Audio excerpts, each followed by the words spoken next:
market is changing. Can your business keep up? Join me, Justin Lane, and a host of enterprise sales talent as we unravel the world of sales incentives and technology to help you become a more agile and effective leader.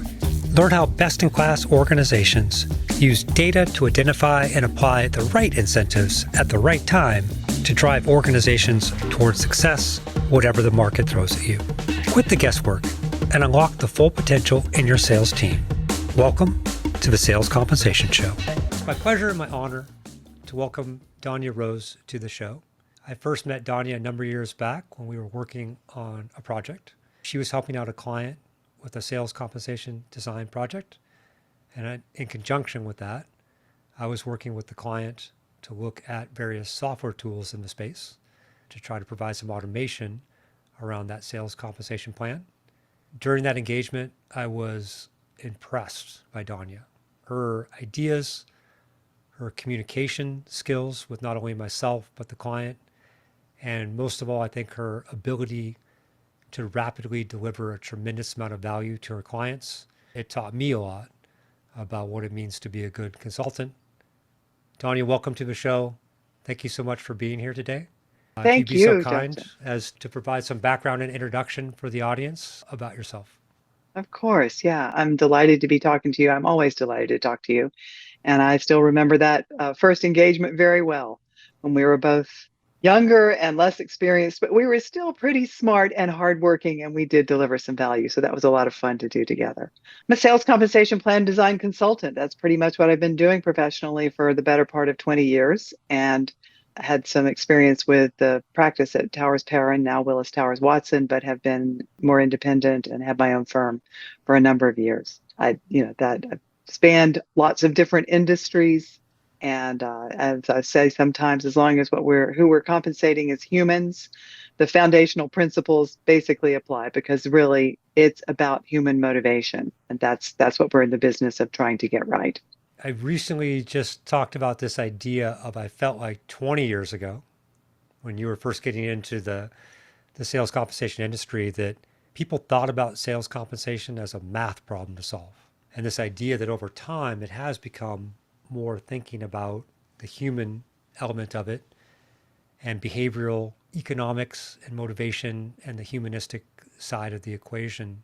Do you feel like that's been a similar progression over the past few decades? Absolutely.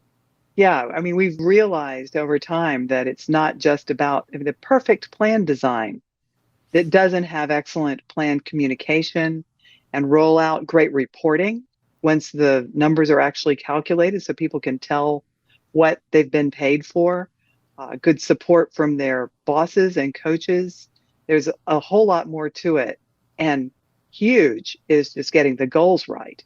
We'd like to think we're going to get the perfect comp plan that's going to change everything. But the truth is, when a salesperson sees their plan and they see, usually at the same time, their sales goals, they don't distinguish between the plan and the goals. In their mind, it's all one thing, because they're all part of how I'm going to be able to make money. So the perfect comp plan with inappropriate goals, whether that's too high or too low, is not going to give you the pulling power and the results that the perfect comp plan with the perfect goals quotas would have given you. So yes, there's a lot more to it than getting the math right. I want to dive into that just a little bit more. I saw a recent statistic, and whether we believe in the idea of truth lies in statistics or not. I believe it was 64% of enterprise organizations have reported some difficulty in setting what they call good quotas. You just mentioned the idea of rolling out the sales compensation and the quota simultaneously. Have you in your career experienced the idea of you kind of sabotage the plan almost by rolling out these not very good quotas at the same time? Because in your mind, like you said, in the sales rep mind, they're bundling these things together. If they have a bad taste in their mouth about their number, do they feel the same way about the plan? Well, I think that's absolutely true, but at the same time, I don't think they can internalize the plan. They can't get to the so what for me of the plan until they know what the quotas are. So absolutely, I've seen a lot of businesses where for different reasons, they might roll out the plan and the quotas separately. Sometimes it's because the quotas aren't ready yet. and they need to go ahead and get the plans out and take that opportunity, maybe when all the salespeople are gathered for the kickoff meeting, they want to take that opportunity to explain the plans and then just promise that quotas will follow. But I think the salespeople don't internalize it as well until they have both together. You're absolutely Mhm. right, though. When they see that quota for the first time, they can go off and not be able to think about anything but the quota. And all of this is to say it's emotional, right? It's a I'm trying to decide right now whether I'm going to say this, but now I've committed myself. I've been in sales plan rollouts where a significant minority of the people in the room were actually crying during the rollout. you Oh know, no. there was that was an extraordinary situation, but they Tears of were joy? so no, No. they were so freaked out about the changes that they didn't really understand. I mean, that was early in my career, and that was a heck of a lesson for me. I mean, I'm not taking full responsibility for that, but I will never forget it. And it has affected how I think that these things should be rolled out. So if, for example, you expect to be rolling out quotas that you think are going to really create an emotional response among your salespeople, ideally, you're sitting down, manager to subordinate, one on one, and having that conversation where you're not just saying, here's this huge high hurdle, I expect you to jump over. You're saying, we think you can clear this hurdle over here, and here's the training you're going to have, and here are all the tools you're going to have, and here are the new shoes you're going to get. And here are all the reasons we think that you're amazing and you're going to be able to do it. And here's how we're going to support you to do it. And now see that great big high hurdle you're going to be going over. See what a rock star you are. I mean, that's really different from go jump over that impossible thing.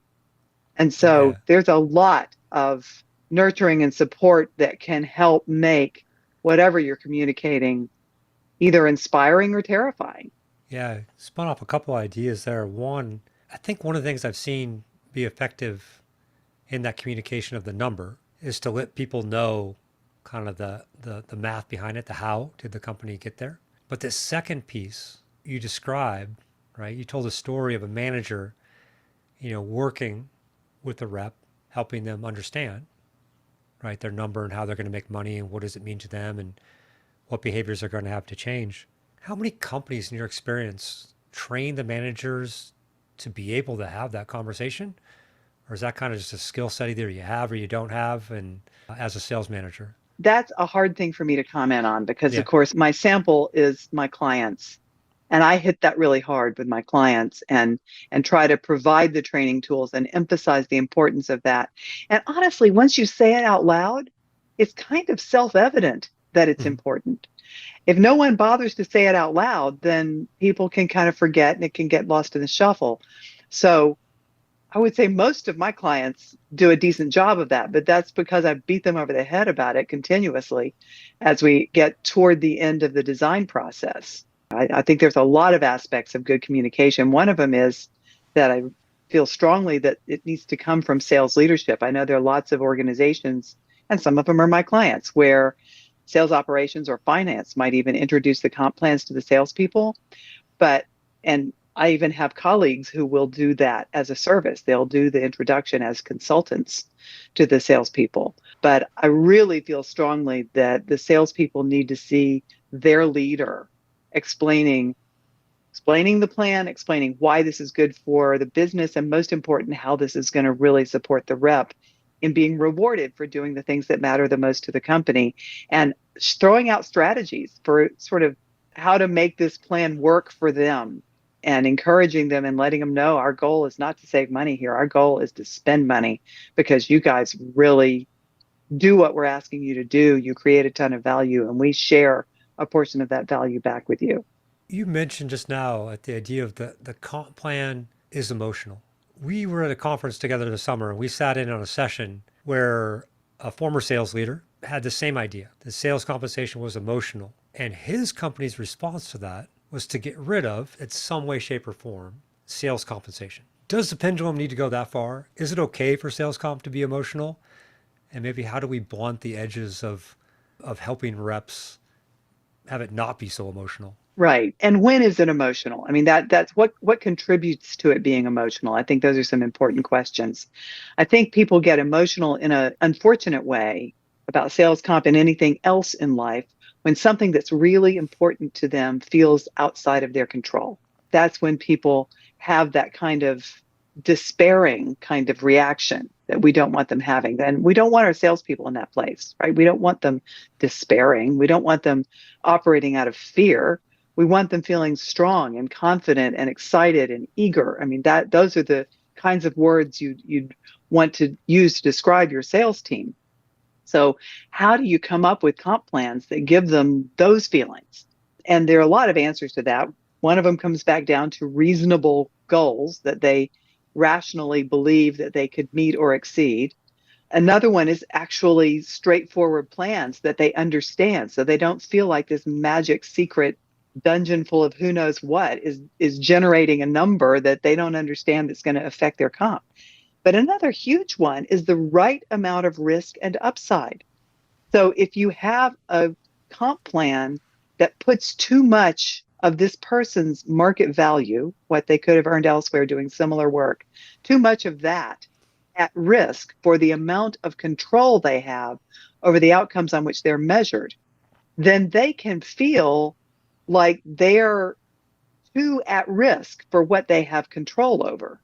And I think that one of the things that happened as a result of this pandemic is that we started to understand that there are situations in which salespeople have a whole lot less control than we want them to have. That the economy and the market conditions and supply chains and all kinds of things can affect the outcomes, and salespeople really can do a limited amount to change that outcome. So I think that we had gotten to a point where we had incentive-rich pay mixes that were maybe a little beyond what's healthy. And I think that that can contribute significantly to emotionality. Now, on the other end of the spectrum, you can find comp plans, 90-10 comp plans, where people only have 10% of their total market value at risk. And people are upset because their salespeople don't care about the comp plan. That's the opposite end on the emotional spectrum. And they don't read it, they sign it, but they don't care about it. They get their check, and they can, have a nice one little thing happen for them that year because it's probably annual at that point. And so then it's gone too far. So the answer isn't totally emotional or no emotional. The answer is to get it right so that it feels encouraging and exciting to the salespeople and not scary and out of control to them. Before we jumped on the recording, we were talking a little bit about this idea or concept of a body of knowledge around sales compensation. And right now, you're just discussing this idea of pay mix, right, for the job. How much money is at risk? And I think conventional wisdom, right, for a lot of sales jobs has this idea of what the pay mix should be for that selling role. How important do you think is one level the idea of individual company context, kind of the sales culture they've created and the reps that they've ended up hiring, into their company, and maybe even down to like the individualistic level of people's appetite for risk? How does that play into your thoughts around how you make recommendations around pay mix? Well, and there's another important dimension there, which is the larger culture that the company or the people are living in. And we know that in some parts of the world, there's more appetite for risk and more expectation of upside than there is in other parts of the world where there's a strong team emphasis and even a degree of shame. I'm going to say shame if somebody were to be paid a great deal while their teammates were paid less.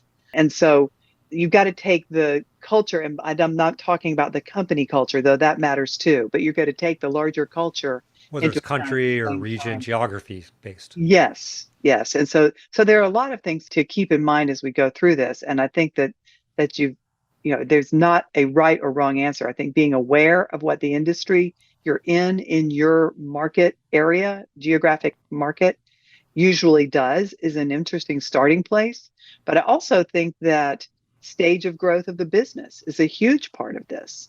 Earlier stage businesses typically have more individual influence over outcomes. You're hiring a salesperson because they know how to sell stuff, and actually nobody else at the company is particularly skilled at that.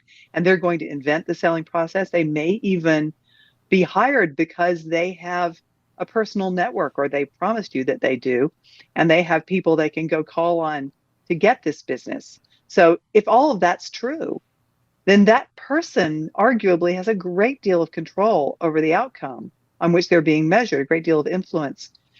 If, on the other hand, you have a fully scaled business in a mature market, and you've got a sales process that you've honed carefully over many years, and you know that if you get this type of person that you can hire fresh out of school or out of this industry, or you know where to find them, you put them through your wonderful, well-oiled machine of a 6 weeks or 6 months of sales training, whatever it takes.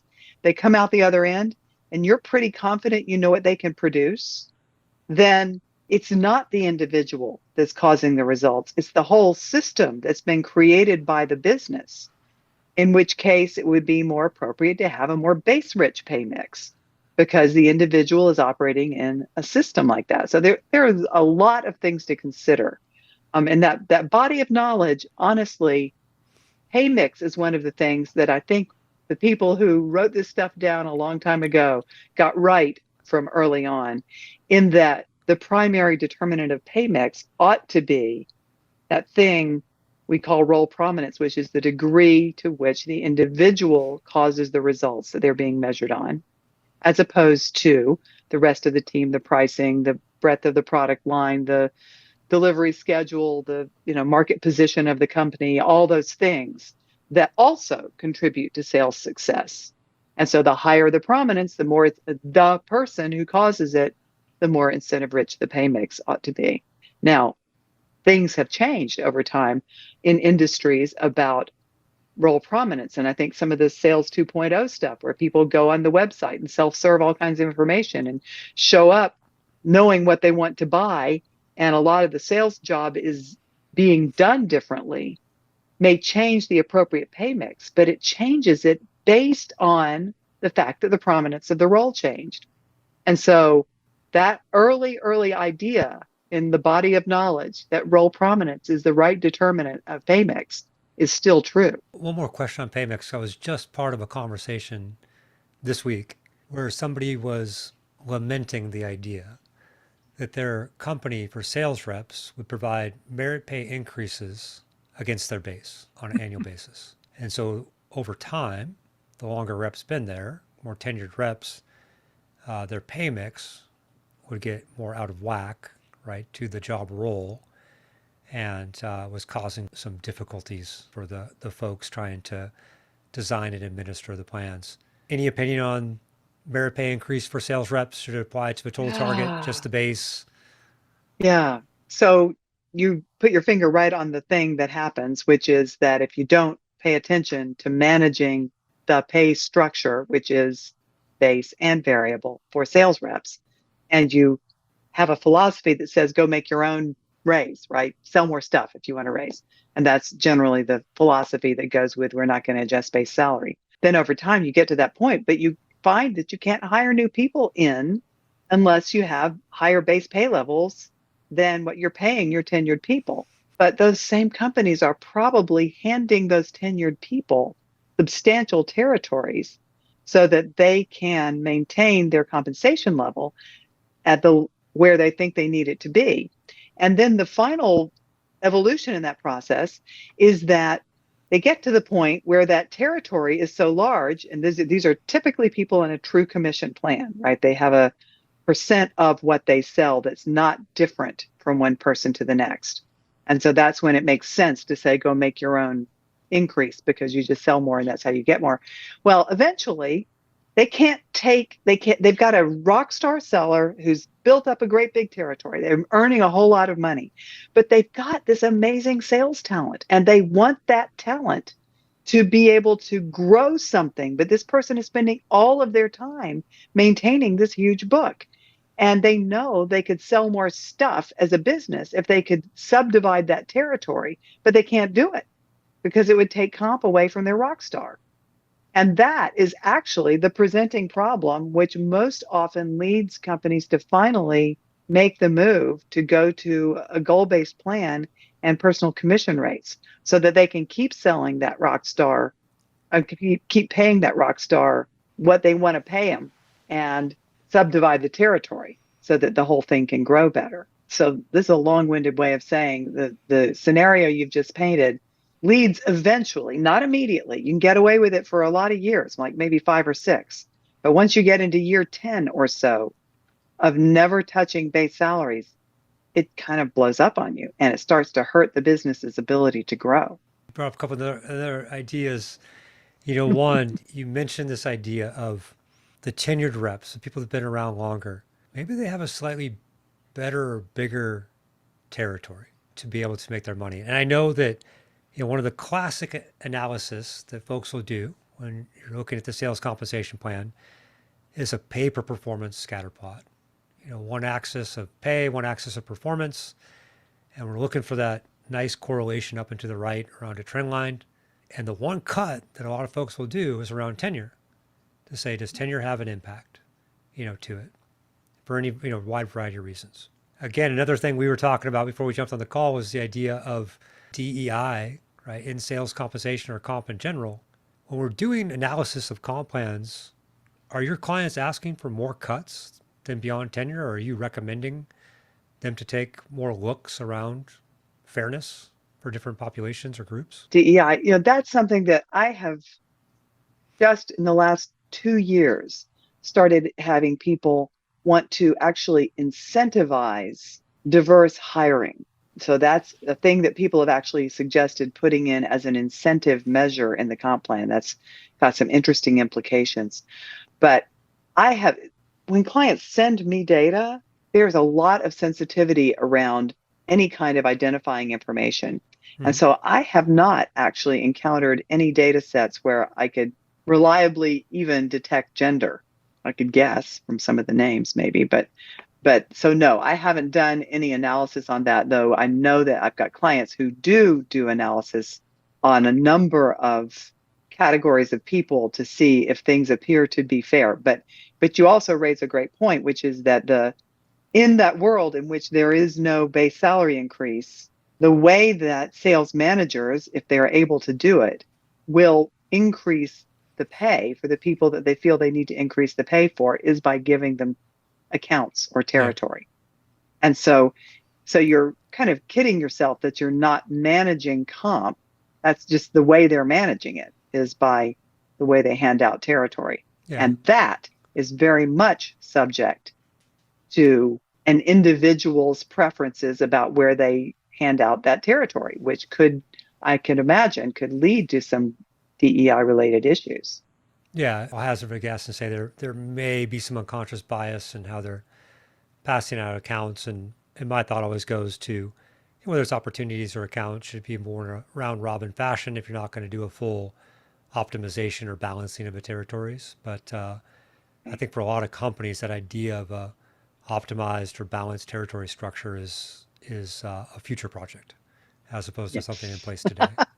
That's a great way to say it. I think it is. I think a lot of people wouldn't argue against it as a worthwhile thing, but they just never get around to it. Different topic. You did a webinar on recurring revenue and how to think about paying different sales jobs and I think maturity of companies around recurring revenue. And you think about, revenue. We had one-time revenue, certainly in the software technology world. Then we had recurring revenue. And now I see a lot of technology companies pursuing the idea of consumption-based revenue. Obviously, that transition has some impact into how you're going to pay people. Thoughts or ideas for companies out there on how to pay sales reps when you don't know the outcome at the time of initial contract? What are some of the techniques people can do? That's a hard one. But one thing I just have to say, and we were talking about this too before we got on, I think we need to, software has this general idea that they're in a place that no one's ever been before. So they think they invented subscriptions, for example. and as we were discussing earlier, long before there was software, there were subscriptions. There were subscription magazines. There was phone service that was sold on a recurring revenue model. There was waste management services. People are going to come pick up the trash. I mean, some places it's handled by the city, but some places you actually pay your waste management company to come pick up your trash. And that's recurring revenue. All of that is. And there's other examples. So subscriptions have been around for a long time. And if you knew what, for example, telecommunications was doing for how they comped people when they signed up for voice, video, and their internet service, then you would see what they developed over decades before software got into subscriptions. So I think that's an important thing to remember is that nobody, it's not like no one's ever been there before. So this So, consumption-based thing in software has some stuff to learn from all the folks who have been selling a consumption-based model. So examples that come to mind for me are like staffing services who will place temps in a company. You don't know how long that temp's going to be here, or how many temps they're going to consume.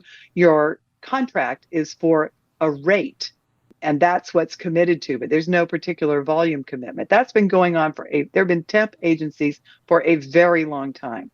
And there are other examples. There are examples in back to telecommunications where people are paying for the amount of bandwidth that they use, and that's been going on for a pretty long time.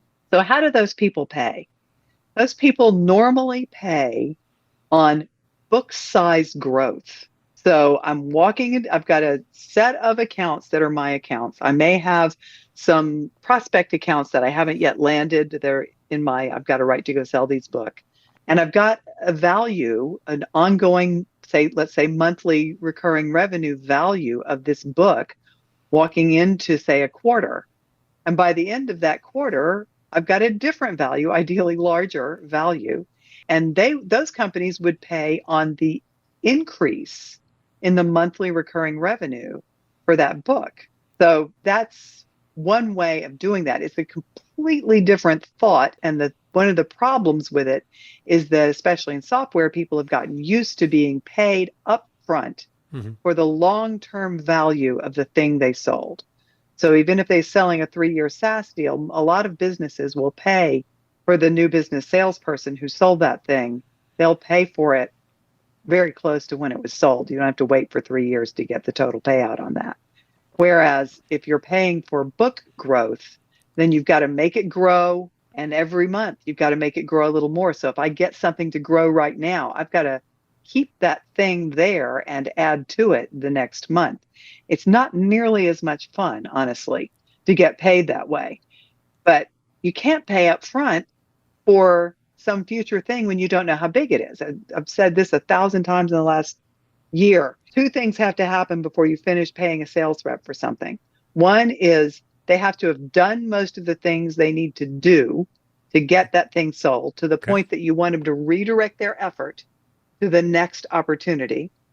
That doesn't mean everything, and you can still charge it back if you don't get paid or whatever, but they've done most of what you want them to do.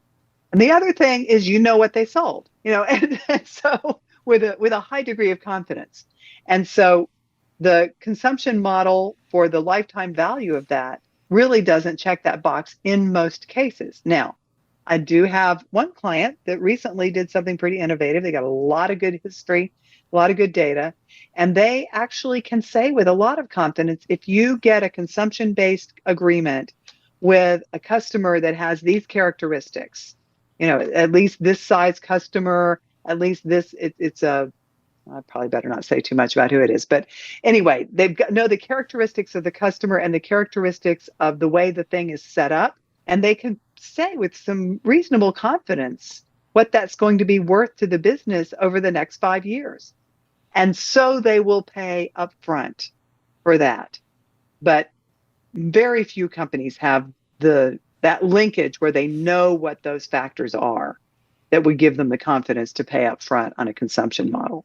I think that's just kind of an interesting point. I think the idea of whether it's the comp plan or the quota or the territory, I feel like, and this is where you're out there as a practitioner talking to a lot of clients, you have a better probably perspective on it than I do, but that a lot of companies are using rearward looking data to make these decisions and not thinking about the future, the market, thinking about like forward looking data. But you just described a company that's looking at parameters of their clients to try to make educated guesses to inform a comp decision. That's really interesting to me. Like, do you see more companies looking forward, or most people still looking backwards? Most of them are still looking backwards. So that takes some a substantial data set and some really good analytics to get to the point where you've got the confidence to do that. But it's also incredibly good for the business if you can do that, right? So it's not just good for sales comp. Now I've got really great telemetry as I look ahead at where I'm headed. I can tell, I can also start to focus my salespeople not just on go get me business, but if you get business with customers with these characteristics, then you're going to make more money and we're going to make more money, and just continuously refining the model. So it's very powerful for predicting where you're going as a business, for developing your strategy, probably for your marketing materials, for your product pipeline, what it is that you're going to develop next, your roadmap. There's all kinds of good things that come from it. Yeah. The sales comp is almost, when you think about all of that goodness, sales comp's kind of a side effect. To me, I'm like, yeah, if you can get that all in alignment, Yeah, that sounds like the holy grail, right? it's powerful Of revenue stuff. growth. Right, You right. just mentioned this idea of you want to pay reps either, maybe it was, and I wasn't sure if it was and or It or. was and. It was It was and. and. Okay.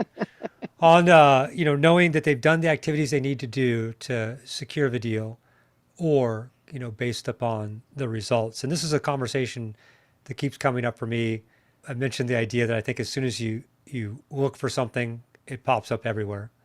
But the idea of, I feel like there's a debate that is cyclic, but it's come back up recently of should we be paying reps for inputs into deals or only paying them on outputs or the performance of what they've done. Any take on, are you on one side of the fence or the other, or does it Yeah, depend? I generally, so here are some premises that I think are really important for motivating comp plans. The first one is, and you're going to wonder what this has to do with this, but I promise we'll get there. The first one is that we need to have pay at risk in order for it to be motivating. It can't just be over and above pay. It needs to be the case that the variable pay at target is needed for the person to earn what they could have earned elsewhere doing similar work. So at risk pay needed. Second premise is no risk without upside. Not rational to shove some of my money out on the table to play this game that you've set up for me, unless under my own steam, I can expect that if I do work really hard and a little lucky, I can pull back in more than I shoved out. So need at risk pay, no risk without an appropriate piece of upside. And the next one is that all upside needs to be demonstrably self-funding on the income statement. So if you have decided to your coverage model, the number of people you need and the roles that you want them in and the places that you're going to actually put them in terms of their assignment, those things, when you decide to hire those people, you're looking at the total market value of the job and you're looking at the total production you expect, and you're committing to the cost at target with the hiring decision. But when they start overachieving, you need to be sure that any overachieving they do earns them more money, but it's worth it on the margin. You don't want to be paying salespeople $2 for every margin dollar they're bringing in once they're over goal. That doesn't make any sense for the business, right? Yeah. Tough to make And that up in so, volume. exactly. That's, yeah. So you're sorry they overachieved if you don't watch it. So, and if it's not a financial measure, how do I know that my upside was worth it? Mm-hmm. Now, if I do know, because I know that these activities are going to yield these other financial results with a high degree of certainty, not perfectly certain, but a high degree of certainty, just like this client I have knows if you sell customers that look like this, we're going to get this much out of them. So if you've got activities that are demonstrated to be highly correlated with some kind of, I would say, value creation, but I'm going to go ahead and say operating income creation, maybe not this year, maybe next year or in a future year. Those activities I can see putting in the comp plan. Now, I've said all of that as if that's a hard and fast rule. There's a place for minority components that are focused on long cycle stuff, but you're going to break some of the risk and upside rules. You're not going to necessarily offer 2 times target to top performers on activities. You Mm-hmm. can't pay as much upside on activities as you can on financial results. You have to structure it differently.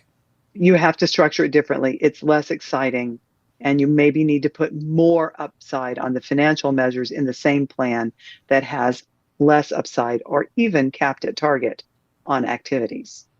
So you've got to make sure the upside is there somewhere in the plan. But that means that those activity metrics are not going to be as motivating because they don't have the right combination of risk and upside. That's the logic I go through. It's got to have risk. Risk has to have upside. Upside has to be self-funding on the income statement. How do I know what the marginal value of the activity was? I appreciate you walking me through that perspective.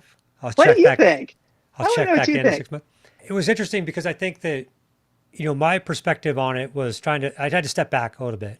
And I said, I think the longer somebody's been involved in sales comp, like where they learned, right? The body of knowledge from, the more they're probably on the side of performance only, math matters, financial metrics matter type of the equation. And I think that this idea of paying people for activities, maybe a little more progressive line of thought around motivation and saying that, maybe that's a more effective motivating tool because people can, like you said, prominence and control. People can control their level of effort. To me, my mind then jumps to, I'm like, oh, well, of course, as a consultant, I'm in the middle. And my mind jumps to the idea of a business development rep or a sales development rep plan, where I'm like, well, I want to have a quantity measure, maybe how many meetings they set up, but I need to have a quality measure to offset that so that it's not putting in garbage. And so I'm going to tie it to either, the next stage of the pipeline of a sales accepted opportunity or tie it down the road to actually close one business. But I don't think, but in my mind, I'm like, for that role, so I think, this idea of if I'm making this recommendation for that particular role, are there similar recommendations to be made for other selling roles? So I'm not all the way on one side or the other, and I don't like to be a fence sitter. But so I'm trying to gather some data inputs from experts such as yourself to see where this is all going, type of thing. I have to share a one-liner that resonates in my mind, especially in that lead generation example you just cited. Do we pay for the leads? Do we pay for sales accepted leads? Do we pay for close one leads? With a sales leader who was really one of my favorites I've ever worked with, who slammed his fist on the table when the lead gen person was saying they wanted to be paid for leads. And he said, we're over here looking for needles in haystacks. You are trying to figure out how to pay people to send me hay. Yeah, yeah, that's great. And so that I think of that often. The other thing I've got to say is I have done so many analyses of pay and performance history and reviewed so many others. And inevitably, when there's an objectives-based measure, and I'm not going to necessarily say measurable activities like leads, but some kind of objectives-based thing, which usually is some kind of activities, but maybe less structured than counting leads. Inevitably, I mean, literally with one exception in 20 years, if you plot the payout as a percent of target on the financial measures beside the payout as a percent of target on the sales objectives or whatever you want to call it, and you draw the line to connect the payout as a percent of target for one person. So you now have got a line for each person. What you see is that the highest paid people on the financial objectives are the lowest paid people on the objectives. Oh, interesting. And so there's an inverse correlation there. And when you start asking the sales leaders what's going on, the answer is they made enough money on their commission. I needed to spend the money on the people who really worked very hard but didn't manage to sell much. It's that inverse correlation that drives me batty, because it's just basically a tool for the sales leader to directly manage comp. Yeah, that's interesting. I'm So like, I've seen that too many times. I mean, I'm very suspicious of the whole thing for that reason, because okay, I've seen that picture so many times. we're almost at the end of our time together. We have two questions we like to ask everybody. Okay. The first one is, who in the world of sales comp would you most like to take to lunch? Scott Colt.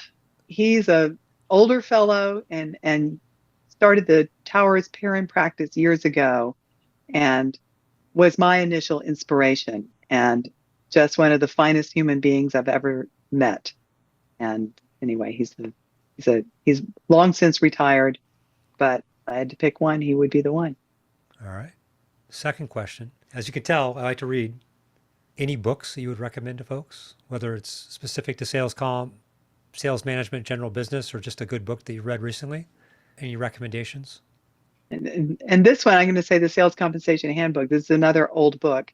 And as it doesn't know about recurring revenue, for example, but it explains the foundational principles so beautifully. The basics of creating a plan design process that's high involvement and creates buy-in from the beginning as you go about updating your plans each year. The appropriate application of things like role prominence and selection of measures and designing of payout curve shapes, all of those basic things that go into still today just about every single plan. It has example plan documents with great communication guidance about how to really get buy-in from the sales team as the plans are rolled out. It's just a really good foundational book. And what's the name of And that one more time? the Sales Compensation Handbook Okay. is the name of it. It's still available on Amazon, I think, and now in paperback. So it's a good book. All right. Well, Donya, thank you so much for participating in the show. I genuinely appreciate it. We covered a lot of topics today, and I think people are going to find, again, a lot of value from a very short period of time with your expertise. I thoroughly enjoyed it. It's as you can tell, I can talk about it endlessly. All right. Well, thank you All so right, much. thank you. Thanks for having me. Bye bye. Bye bye.